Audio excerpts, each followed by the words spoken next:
Bien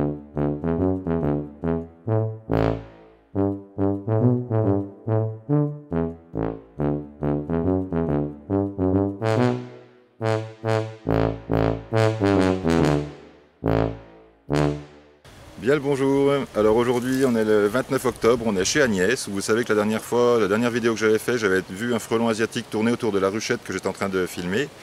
Et donc c'était le premier frelon que je voyais de l'année. Donc à Villy où j'habite, à une dizaine de kilomètres à peine d'ici, j'en ai pas vu de l'année, alors que j'en ai beaucoup l'an dernier. Et donc je pense que le printemps pourri qu'on a eu raison de la plupart des frelons, sauf que je suis revenu chez Agnès pour poser un piège il y a déjà une dizaine de jours. Il y a donc un frelon dedans qui est attrapé, qui était déjà attrapé l'autre jour, plus un deuxième qui est rentré aujourd'hui. Donc c'est un piège sélectif avec des entrées calibrées, je vous ai déjà expliqué, une grille à rennes ou du grillage pour faire ressortir tout ce qui est guêpe et tout ce qui est insecte plus petit qui peut rentrer dedans.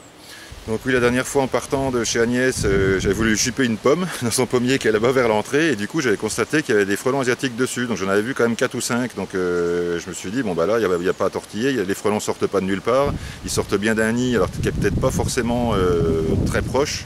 En tout cas, il y a un nid dans le coin, quoi. À cette époque-là, c'est surtout des gynes, donc des femelles fécondes qui sortent des nids et qui cherchent à se gaver de sucre pour s'engraisser en fait, et passer l'hiver. Toutes ces gynes sont potentiellement, alors je dis bien potentiellement, des fondatrices pour le printemps prochain, puisque d'abord il faut déjà qu'elles passent l'hiver, ce qui ne sera pas le cas de toutes. Normalement, il y en a 90% qui meurent pendant l'hiver. Après, ça dépend aussi de l'hiver qu'on aura. Si on a un hiver qui n'est pas assez froid, il y en aura plus que 10% qui passeront l'hiver, quoi. Et surtout, après, elles ne deviennent pas toutes forcément systématiquement des fondatrices, puisqu'il y a une partie qui va effectivement fonder des nids, et les autres vont chercher à leur chipper le nid. Donc quand on fait des pièges au printemps, le problème c'est qu'on attrape surtout les chapardeuses en fait, et pas trop les fondatrices. Alors je m'explique, avant qu'on me tombe sur le groin. Quand une femelle fondatrice s'installe, donc elle commence à démarrer son nid, elle élève ses premières larves, elle les nourrit uniquement avec entre guillemets de la viande, donc avec des insectes qu'elle va chasser. Pas forcément des abeilles, hein, ils vont aussi sur d'autres trucs, elles peuvent ramener des chenilles, des mouches, des moustiques, un petit peu tout ce qui traîne, quoi.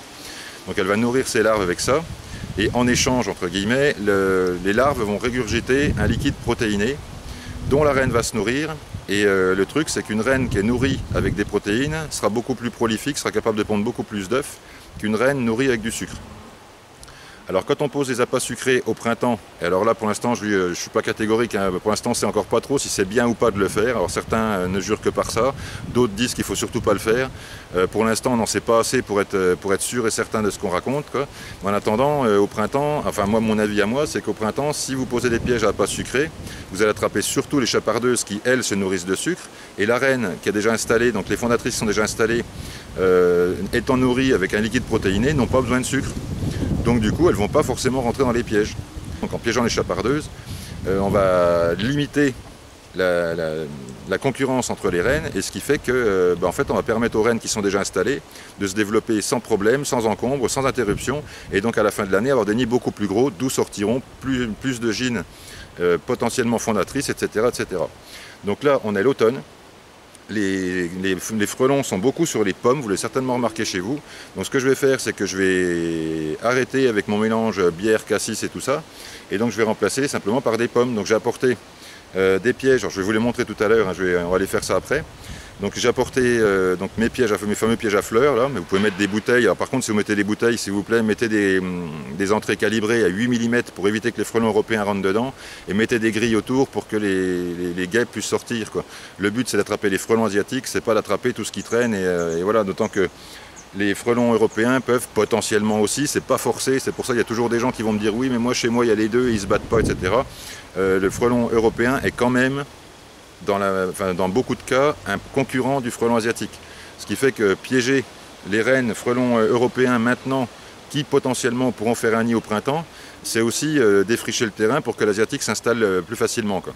Ce qui, je l'insiste, n'est pas vrai forcément partout. Il y a des endroits, il y a des gens qui m'ont dit qu'ils avaient un nid d'Européens et un nid d'Asiatiques l'un à côté de l'autre.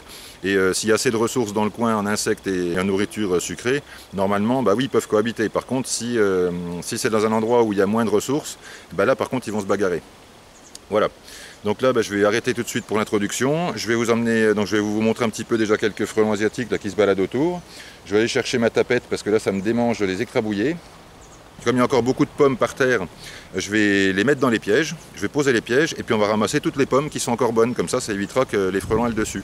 Comme ça, normalement, si tout va bien, eh ben, on devra attraper pas mal de frelons asiatiques. Et donc limiter la pression, diminuer le nombre de frelons asiatiques avant qu'ils passent l'hiver. Ensuite, l'hiver, on éradiquera encore une partie, ce qui fait qu'au printemps, normalement, si tout va bien, on devra en avoir moins que prévu, quoi.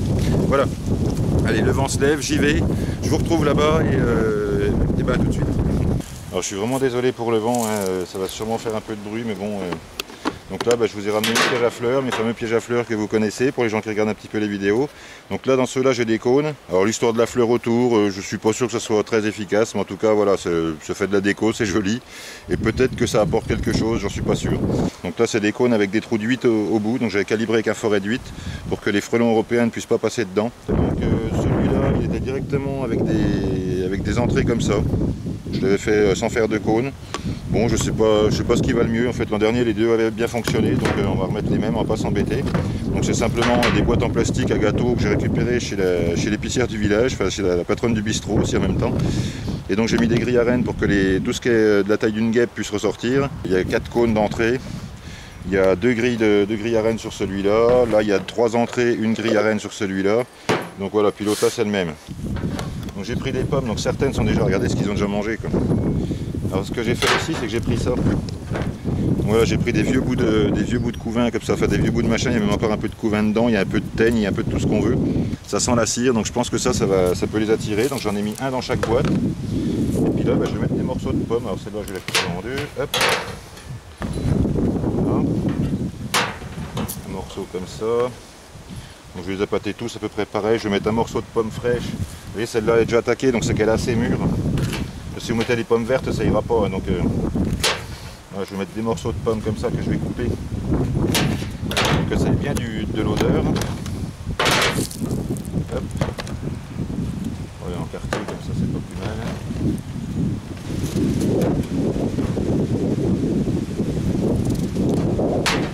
Voilà. J'ai mis 4 morceaux dans celle-là. 3. 4 dans celle-là aussi. Et 4 dans celle-là. Voilà, 4 morceaux de pommes dans chaque piège. Et alors ce que j'ai amené aussi, c'est un vieux pain de candy qui date de l'an dernier. Vous voyez, qui est à moitié ratatiné là. Ouais. Je vais couper un morceau comme ça, je vais pas embêter. Alors ça va me drouiller un peu le fond de la boîte, mais bon. Je vais leur mettre ça aussi. Donc, puisqu'ils cherchent de la pâte sucrée, et ben on va leur en donner. Zoup. Je le mets en plein milieu, celui-là, tiens hop. Alors qu'il ne touche pas les cônes par contre, parce que sinon les frelons vont pas rentrer dedans. Voilà, je vais le mettre là comme ça. Voilà. Alors là j'ai prévu des ficelles pour pouvoir les attacher dans l'arbre au début, parce que je pensais plutôt aller dans l'arbre là-bas. Je me rends compte qu'ils sont tous là, parce que Agnès a ramassé les pommes sous le pommier là-bas. Et là elle a vu tellement de frelons qu'elle n'a pas osé le faire. Donc là ce que je vais faire, c'est que je vais emmener les pièges là-bas. Et puis je vais peut-être mettre déjà 2-3 frelons dedans pour attirer les autres. Alors on y va. Donc vous avez vu le principe, donc là j'ai mis des pommes qui vont dégager de l'odeur. Donc j'ai pris des pommes bien mûres. J'ai pris des pommes déjà attaquées par les frelons. J'ai mis du candy, j'ai mis de la cire d'abeille. Là on prend la tapette. J'ai pris aussi du fil de fer, c'est des fois je veux le prendre dans l'arbre parce que j'ai oublié ma ficelle. Donc j'ai du fil de fer à prendre ça. Et puis on y va. Alors là, on a une grosse femelle crabeau. Vous voyez un peu le truc, regardez par rapport à mon doigt, j'ai un gros doigt. Hein. Donc ça c'est une femelle européenne, donc elle est beaucoup plus grosse que les asiatiques, on le voit. Tiens, regardez ceux-là. Là. Donc là ceux-là c'est bien de l'asiatique, il n'y a pas de souci. Donc là il n'y a pas photo, il y a du frelon asiatique dans le coin, vous voyez, il y en a 3 là, il y en avait un autre à côté, donc regardez.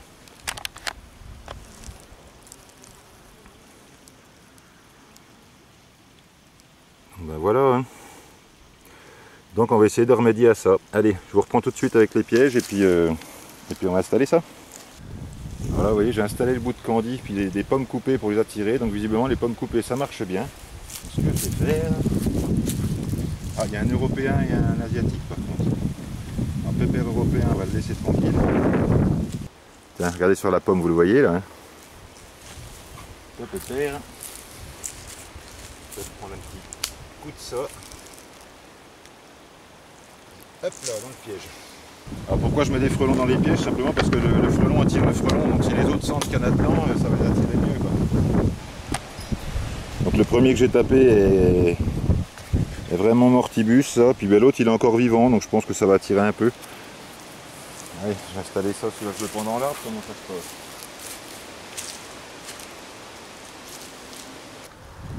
Donc là j'en ai pendu un dans l'arbre. Voilà, et ce que je vais faire même, c'est que je vais mettre un petit peu de candy sur le bord des cônes, histoire de l'inciter à rentrer dedans.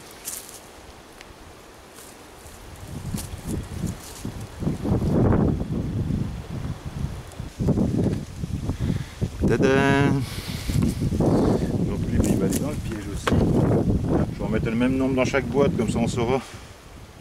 Donc là, dans celui-là, il y en a 3. Donc 3 qui sont encore vivants, 4 avec un mort, quoi. Il y a un mort et 3 vivants. Et donc là, bah, pareil, hein, je vais endrouiller un petit peu les bords du piège avec du candy. J'en mets pas beaucoup parce que le tout c'est pas qu'ils se gavent et puis qu'ils repartent après, quoi. Donc celui-là, je vais le laisser là, je vais bien le caler, mettre avec un caillou. Alors le terrain est en pente, par contre je voudrais pas que ça bascule. Je vais le mettre comme ça. Voilà. Les ficelles servent à rien, tant pis, c'est pas grave. Je mets ça dessus pour pas que ça bouge. C'est un peu branlant, non? Allez, comme ça doit aller. Regardez celui-là. Vous voyez? Est-ce que vous le voyez là? Donc là il est en train de manger le candy. Donc bah, je pense qu'en ayant mis du candy dans les pièges, des pommes et un petit bout de cire d'abeille, ça devrait les attirer pas mal, quoi. Alors celui-là on va le laisser tranquille. On va le laisser, au moins il repère le coin, vous voyez, il voit qu'il y a à manger dans cet endroit là. Donc eh ben, je pense que ça va attirer les autres. Regardez le candy. Alors, on a 2 asiatiques, 3 asiatiques, il y en a un, vous voyez, sur la pomme. Il y en a 2 sur le candy. Et il y a un européen, donc on va laisser l'européen tranquille. Par contre, ce que je vais faire, c'est... Tac.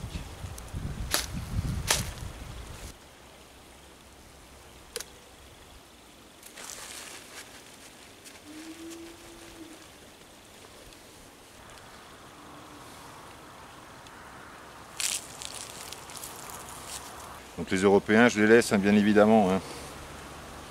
Donc ce piège-là, bah, j'ai remis un petit peu de candy sur le bord aussi pour les attirer, qu'ils voient qu'il y a à manger dedans, ils vont sentir le candy, ils vont goûter au candy, ils vont se rendre compte que c'est vachement bon et ils vont directement aller dedans après. Donc là, on repassera d'ici quelques jours et je vous ferai une vidéo d'ici quelques jours pour vous montrer un petit peu ce que ça a donné, quoi. Voilà. Bon ben voilà, vidéo terminée pour aujourd'hui, donc je vous tiendrai au courant dans quelques jours, voir ce que ça a donné, mais à mon avis je me fais pas de soucis, il y a beaucoup de frelons quand même qui arrivent et je suis surpris parce que je vous dis, depuis le début de l'année j'en ai pas vu un seul. Le premier que j'ai vu c'était la dernière vidéo, là aujourd'hui j'en ai vu au moins une cinquantaine, là facile, parce que entre ceux que j'ai tués, ceux que j'ai mis dans les pièges et ceux que je vois encore tourner là qui sont sur les machins, donc je vais jouer un petit peu de la tapette et puis après je vais aller balader mes chiens parce que le soleil commence à redescendre.